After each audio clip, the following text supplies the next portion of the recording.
Welcome back, everyone, to the HeatWave Podcast, part of the Roundtable Sports Network. My name's Anthony Aguirre, Miami Heat beat writer for the Roundtable Sports Network.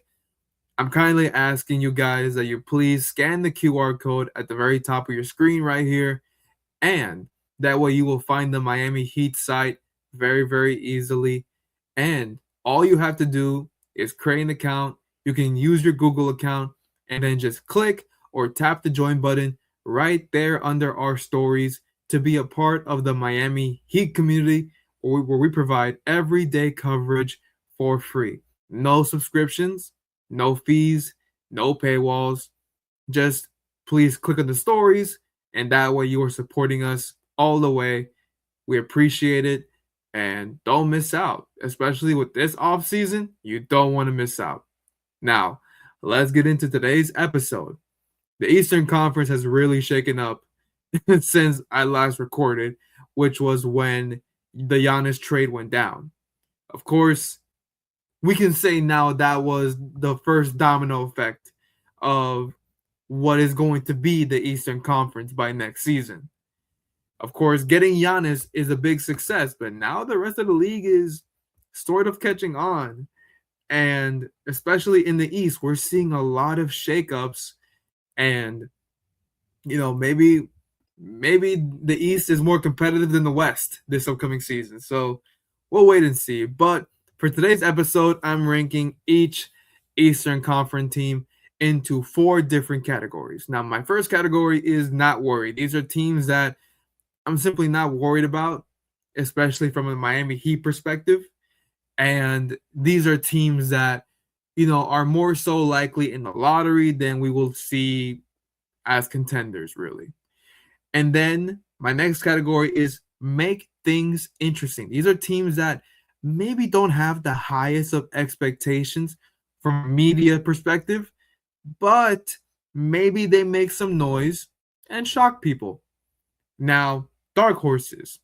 These are teams that are on the brink of contention, but maybe just don't have enough, and then maybe we're wrong, and then, they do something crazy. And then contenders, that is self-explanatory. Well, of course, going for a championship. Come on now. Let's go to the not worried right now. Not worried, Chicago Bulls, Indiana Pacers, and Milwaukee Bucks. Basically, almost the entire Central Division outside of Detroit. Now, the reason I'm not worried about Indiana, even though yes, they're going to get Tyrese Halliburton back, but I expect him to still, show some sluggish, once he starts to return. And I do not like their center depth. I don't like what they got going right now. And so far, your only acquisition into free agency is Kelly Oubre Jr., which is a really good signing, 2-year deal. But I don't like it only in terms of the fact that you still have questions at center. You don't have a legitimate lob threat right now, and so it's like, what are we doing? So for that, I think Indiana's going to take a big step back in the East instead of taking steps forward to where they were just a couple of years ago, which is basically contention for the NBA contention. So I'm not too convinced on the Pacers yet. Milwaukee, this is the first year of their rebuild, so obviously some step backs there. And then Chicago, they've made some notable moves. I mean, yeah, you signed Norman Powell coming off an all-star season, but he had some availability issues towards the end of the year. You let Anthony Simons go, Colin Sexton go. I don't know. I'm not too convinced yet that they're in the stages of being even a dark horse.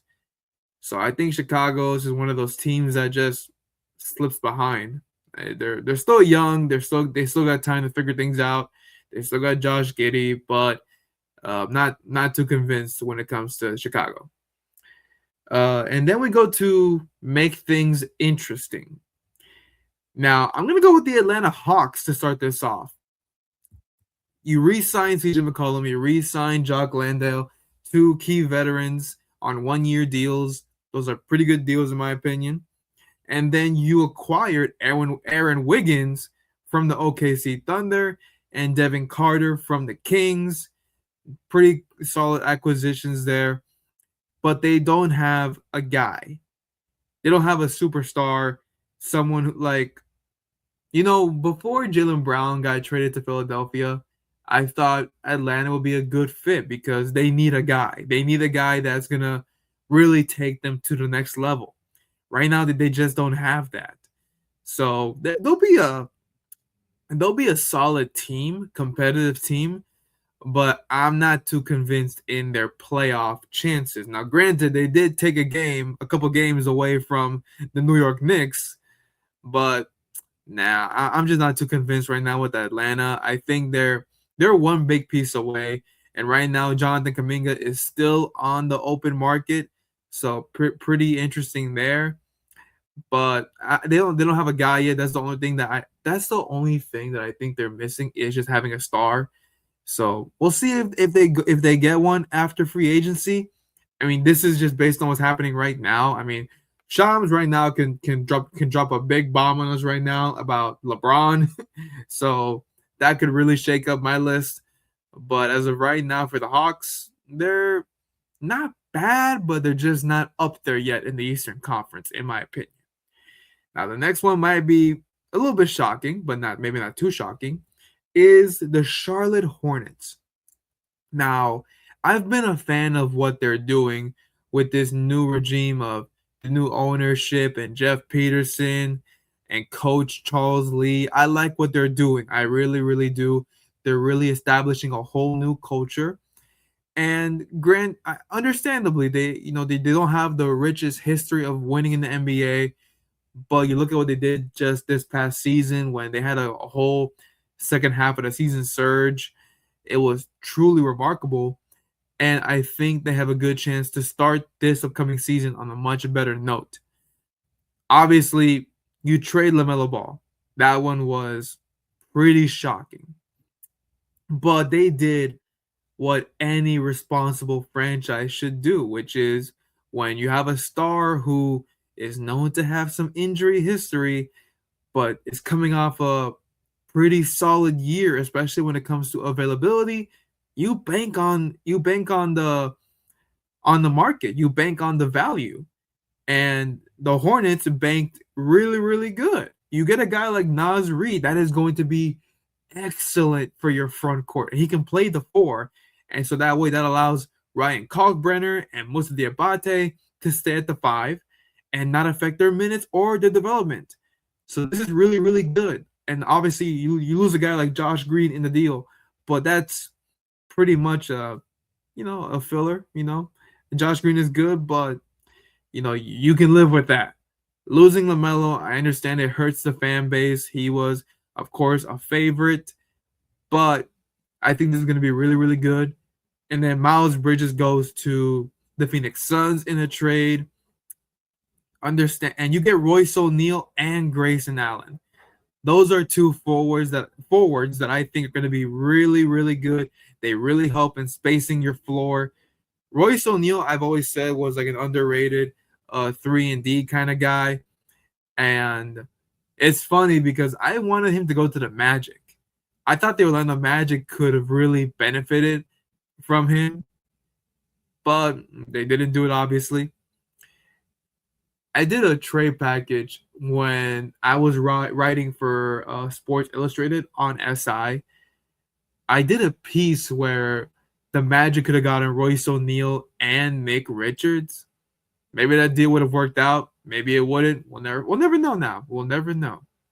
And then the Hornets, they just got Dorian Finney-Smith.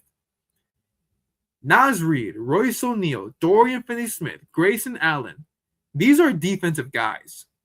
These are guys that are going to fit into Charles Lee's philosophy. I like what they're doing. And then you re-signed Kobe White on a 3-year, $75 million deal. I thought he would have gone for like the late 80s, early 90 mark in terms of the open market. But getting him for 75, I think, is a huge deal. I mean, so I like that. That's your starting point guard. He showed out, especially against the Heat in that play-in tournament with that crazy 3-pointer to tie the game and send to overtime. I mean, I like what the Hornets are doing. I think they're, some might say they're regressing, but I think they're building off the success of last season, and I think this could be the year that they break through and make the playoffs. I think right now they're in a good range of the playing tournament, but making the playoffs. So I like what the Hornets are doing. They have a real shot to make things very, very interesting in the Eastern Conference. Now, this next one might be a bit crazy. The Washington Wizards. Now, I know this is one of the most, how do I say respectfully, just not the flashiest organization at all, but I like what they're doing. All right, you re-signed Trae Young. That one was pretty obvious. You were going to re-sign Trae Young. If you didn't, you have every right to question what are the Wizards doing. But you re-signed Trae Young. You still got Anthony Davis. I know there were rumors of him going to the Warriors. It's not going to happen. I'll just say it right now. It's not going to happen. So you re-sign Trae Young. You get AJ DeBonsa with the first overall pick. Really good pick. You keep AD, and you have so much other young pieces. And then, interesting enough, you bring in DeAndre Ayton in exchange for Jaden Hardy. Now, DeAndre has had his ups and downs, but I think in a backup role, he will be more productive. And understandably, a former number 1 overall pick at this point settling for a backup role is pretty insane. But this is who DeAndre Ayton is at this point. I like what they're doing. They have a lot of the Wizards have a lot of size. Now the shooting will be interesting to see where that goes. Because obviously you need to space the floor out. So if the 3-point shooting can be consistent this upcoming season, I think the Wizards have a real chance to surprise everyone in the league. So I'm just saying, don't be too shocked if the Wizards go crazy. Next, the Brooklyn Nets. Now, I don't think they're going to make things so much interesting, but I put them here because they have made some pretty notable moves throughout free agency, throughout the offseason. Obviously, you get Julius Randle in a blockbuster trade, so that's definitely something. You signed Keon Ellis on a 2-year deal. You just signed Mo Wagner to a 2-year deal. You re-signed Day'Ron Sharpe and Josh Minott. So you're adding some pretty decent veterans to a young roster. Every young roster needs veterans. You can have all the young talent in the world. It won't amount to anything without having legitimate experience. And how do you get that? Obviously making the playoffs, but then how do you reach the next steps? By having someone who's done it before. So I like what they're doing. I think they could be, solid. They traded Nick Claxton away, but I think they have a legitimate shot to, again, shake things up. Now, I'm not too high on the Nets compared to the Wizards and the Hornets, but I'm going to give them credit here because they've been active in this offseason.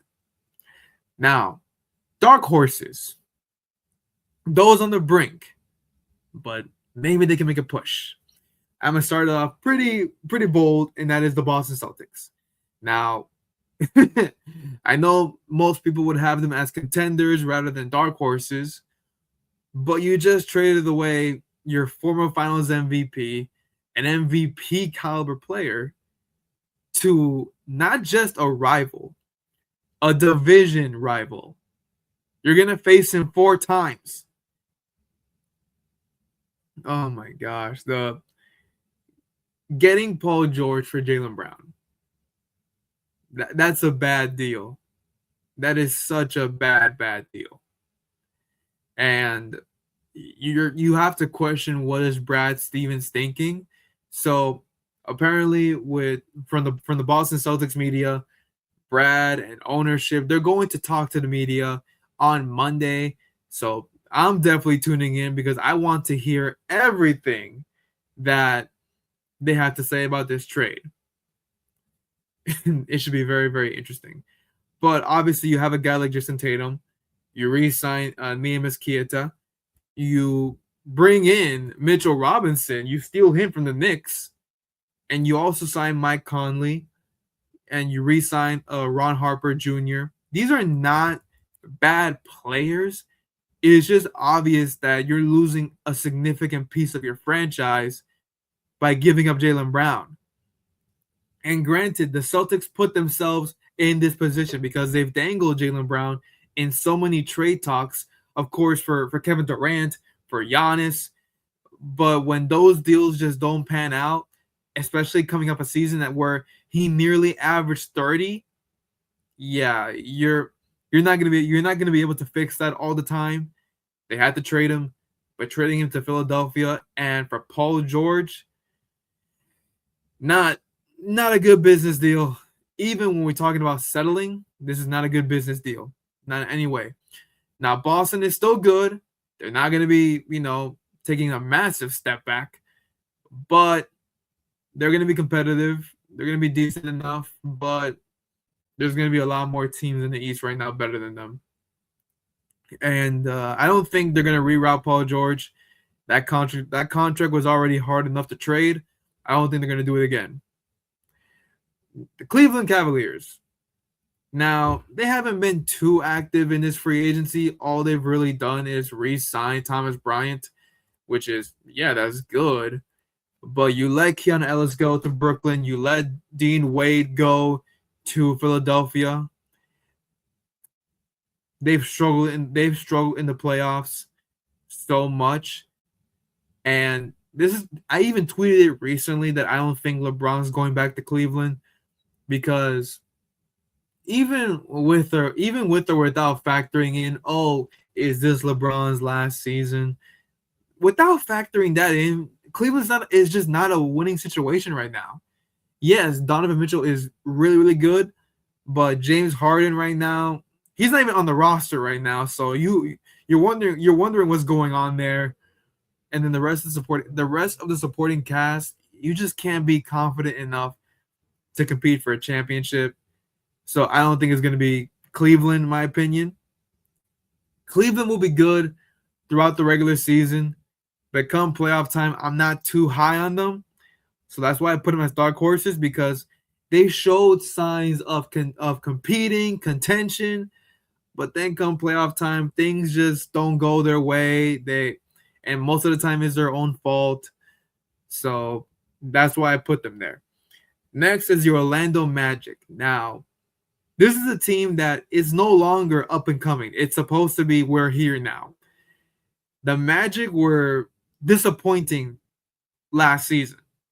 Now, a big part of it was losing Franz Wagner to injuries. So you're banking on his health, and I understand it, but right now you're not even making that many big changes to your roster, which leaves me a bit concerned. All right, you sign Nikola Vucevic, you bring back Javon Carter and Jonathan Isaac on a cheaper deal. But other than that, what are you doing? The Magic, they definitely need more shooting. The defense is there, but they need more shooting. We'll see how the new head coach, Sean Sweeney, we'll see how he does it, how he manages with his roster. But there are some questions. But when you have a guy like Paolo Banchero and Wagner, two guys who have proven that you can definitely compete with together, it just has to be consistent. And at some point, they have to win a playoff series. So we'll see how it goes from there. So I have them as a dark horse because they're definitely better than making things interesting. But they're on the brink of contention. It just they have to break through and they have to prove it. Because, every team goes through a we're a young phase, but now it's about, being established. So we'll see how that goes. And then finally, in the dark horses, Toronto Raptors. Now, I'm personally not too sold on the Raptors.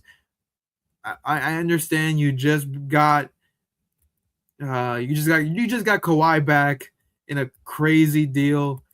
So I understand that maybe Raptor fans are high, but I'm not. I'm just not sold on them. I don't like the roster. I don't think it's good to contend. I'm not too sure about Scotty Barnes at this point.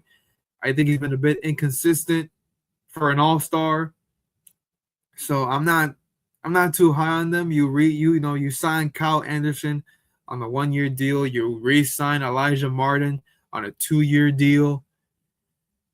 I'm not too high on the Raptors, but I have them here because I just know that, with Kawhi, they can be better than make things interesting, but me personally, again, I'm not too sold on them as contenders, especially with Kawhi's injury history. And also, this is not the 2019 roster where you have all these established veterans. Also, before Kawhi got there, the Raptors were on the brink of getting over the hump. They just kept running into LeBron James each and every time. Now is very, very different. So I just don't see Kawhi being the guy that takes him over the hump like he did the last time. Now, let's get to the contenders. The New York Knicks, obviously, reigning champs. Even though, yes, you lose Mitchell Robinson, you did re-sign Landry Shamet, who was very critical piece, especially in the Eastern Conference Finals against Cleveland. You re-sign Jose Alvarado, you re-sign Mohamed Diawara, you sign Andre Drummond to replace Mitchell Robinson. You lose Ariel Hukporti. I think because of that departure, they're gonna sign Trey Jamison to a standard deal because you need that center depth. So I think this was going to happen. But the Knicks, they run the East. Until you knock them out, they run the East. You still got Jalen Brunson running the show. You still got Karl Anthony Towns. Josh Hart is a rebounding menace. And then Mikal Bridges, who showed up in the playoffs, that's still a big threat. That's who runs the East. So until you knock him out, they run the East. Then next is the Detroit Pistons. Now, Jalen Duren is still technically on the open market. We'll wait and see what happens there. It could be a sign and trade, on the brink, or who knows? Who knows? The Lakers were seen as a choice for Jalen Duren, but then they just got Walker Kessler, so that's crossed off the list. Not too sure who else would be a suitor for Jalen Duren, but they're up there. They're mainly retaining the core. They re-signed Javonte Green. They re-signed Kevin Huerter. They let Tobias Harris go. He signs with the San Antonio Spurs, so at least he goes out west. Now, they do bring in 2 solid veterans in John Collins and Isaiah Joe. Those are pretty good pieces, especially John Collins, who can play the 5, even though he's a bit undersized. But he's durable there. Now, Jalen Duren, let's see what happens there, because he was pretty bad in the playoffs. So that might be what's holding out negotiations, because a player like Duren, who's all NBA, he could definitely go for a lot of money, but the playoffs might have rubbed Detroit the wrong way and made them more hesitant. So it'll be interesting to see how that unravels. But Detroit is still really, really good. So they're going to contend, in the Eastern Conference. And then the Philadelphia 76ers, my goodness, they have had an amazing offseason. They're arguably the biggest winners in free agency because you get rid of Paul George. That was already a bad signing itself. Now, you did let guys like Quentin Grimes, Kelly Oubre, Andre Drummond, they left in free agency. But you bring in Anthony Simons on a 2-year deal. I know he was a Heat target, but I never saw him going to the Heat only strictly because Simons could absolutely demand, a good contract on the open market, more than the Heat could afford. So I didn't see it possible.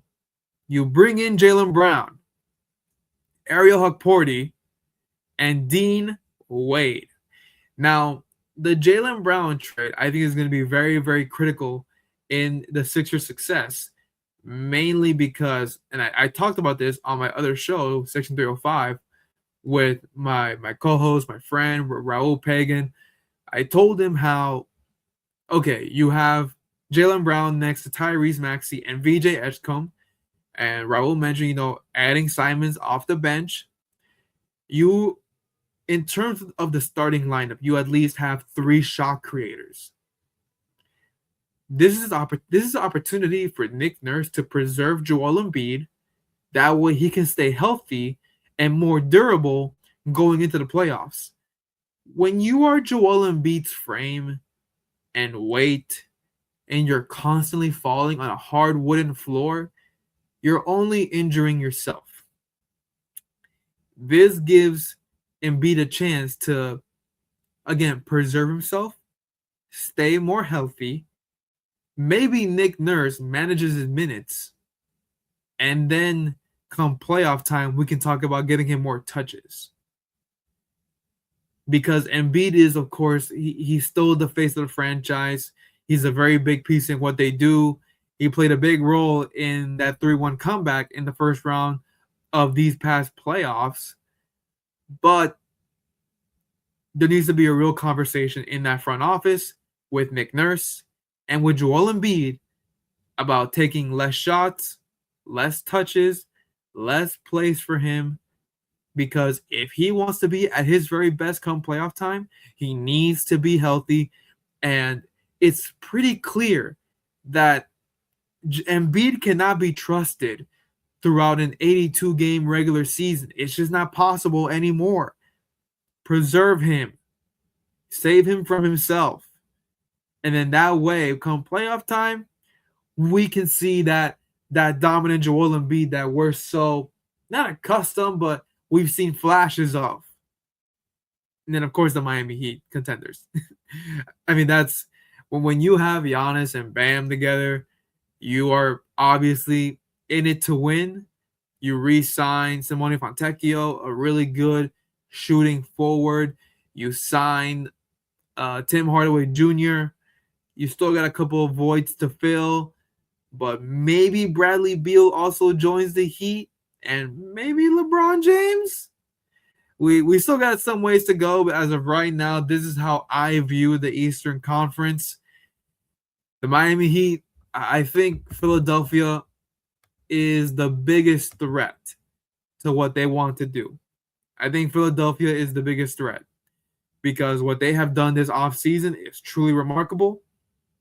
I know Daryl Morey's not running the show anymore because so many people are talking about Daryl Morey. It's crazy.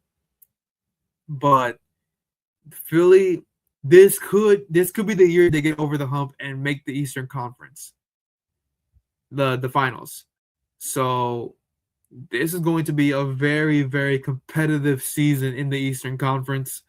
The Miami Heat have no nights off, but when you're implemented in that whole Heat culture, there already aren't any nights off. So this should be a very competitive Eastern Conference. That'll do it for today's episode. My name is Anthony Aguirre, Miami Heat beat writer for the Roundtable Sports Network. Thank you all for tuning in. Please make sure to leave a like, comment, and subscribe.